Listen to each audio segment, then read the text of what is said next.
मी doctor Machhindra Bangar महाराष्ट्रातील हवामान परिस्थिती संदर्भात प्रत्येक रविवारी आपण अपडेट देत असतो। दीर्घावधीचा हा हवामान अंदाज असतो।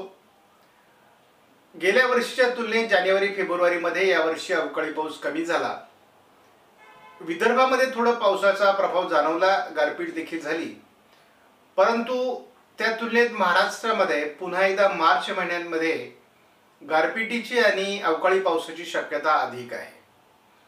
साधारणपणे 14 मार्च पर्यंत जरी आपण अंदाज बघितला तरी अधूनमधून हे वातावरण तयार होणार आहे।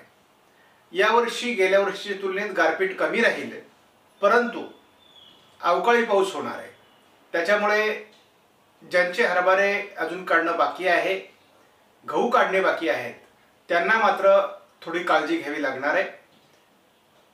फेब्रुवारीच्या वातावरणामध्ये साधारण 27 तारखेनंतर पुन्हा विदर्भात पावसाची परिस्थिती निर्माण होणार आहे। म्हणजे या वर्षीचा फेब्रुवारीचा अवकाळी पाऊस हा बहुतांश प्रमाणामध्ये विदर्भामध्ये झालेला आहे। मराठवाडा, पश्चिम महाराष्ट्र, मध्य महाराष्ट्र, उत्तर महाराष्ट्रामध्ये आपल्याला फेब्रुवारीत तेवढा अवकाळी पाऊस जाणवलेला नाही। मात्र मार्च मध्ये ह्या वातावरणात बदल होईल, तरी देखील विदर्भातच पुन्हा अवकाळी पावसाचं प्रमाण थोडं अधिक राहण्याची शक्यता आहे।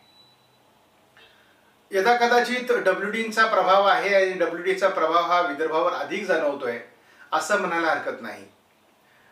WDच्या प्रभावाने जवळपास मार्च आणि एप्रिल महिन्यामध्ये पाऊस येत असतो। आता उन्हाळा सुरू होतोय असं वाटत असतानाच 18 तारखेपासून 22 तारखेच्या दरम्यान जे काही WDचं वातावरण तीव्र स्वरूपामध्ये उत्तर भारतात तयार झाले आणि त्यामुळे हे वातावरण संपताक्षणी त्या बाजूने येणाऱ्या वाऱ्यांमुळे थंडीची लाट महाराष्ट्रामध्ये 2-3 दिवसासाठी येणार आहे। म्हणजे 23, 24, 25 अशी थंडीची लाट राहील। पुन्हा 26, 27 ला वातावरण बदलेल आणि 27 तारखेनंतर पुन्हा एकदा बंगालच्या उपसागराच्या दिशेने थोडं वातावरण महाराष्ट्रात तयार होण्याची शक्यता आहे। मध्य प्रदेश, छत्तीसगडवर तयार होण्याची शक्यता आहे आणि साधारणपणे हे वातावरण पुढे कमी अधिक प्रमाणामध्ये मार्च मध्ये राहणार आहे। त्यामुळे आता अवकाळी पावसाचा अंदाज बांधून शेतकऱ्यांनी काम केलं पाहिजे। थोड्याफार प्रमाणात अवकाळी पाऊस झाला तर शेती मशागतीला त्याचा उपयोग होतो। कडक झालेली जमीन थोडी मऊ होण्यासाठी आपल्याला त्याचा मदत होते। बरेच शेती पिकं आता निघण्याच्या मार्गावर आहेत। केवळ मागास जो हरभरा आणि गहू असतो त्याला मात्र सध्या किंवा काही तूर काही प्रमाणामध्ये काढणी बाकी असेल तर तिथे मात्र आपल्याला या पावसाचा धोका होण्याची शक्यता आहे। आणि प्रत्येक दिवसाचा अंदाज आता आपण सकाळ संध्याकाळ द्यायला सुरुवात केलेली आहे शेती माझी प्रयोगशाळेच्या माध्यमातून। संध्याकाळचा व्हिडिओ हा आपला केवळ 48 तासाचा आहे। सकाळचा व्हिडिओ मात्र आपण दूरवरचा अंदाज सविस्तरपणे देण्याचा प्रयत्न करतो आहोत। त्यामुळे आपण हा अंदाज सातत्याने बघत चला, जेणेकरून पावसाचं वातावरण तयार होण्यापूर्वी आपल्याला त्या संदर्भातील प्राथमिक अंदाज माहिती होईल।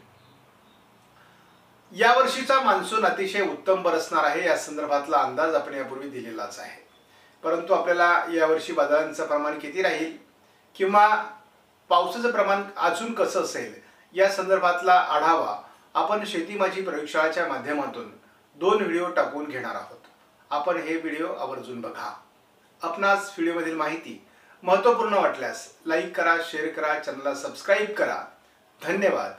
जय हिंद, जय महाराष्ट्र, जय बळीराजा।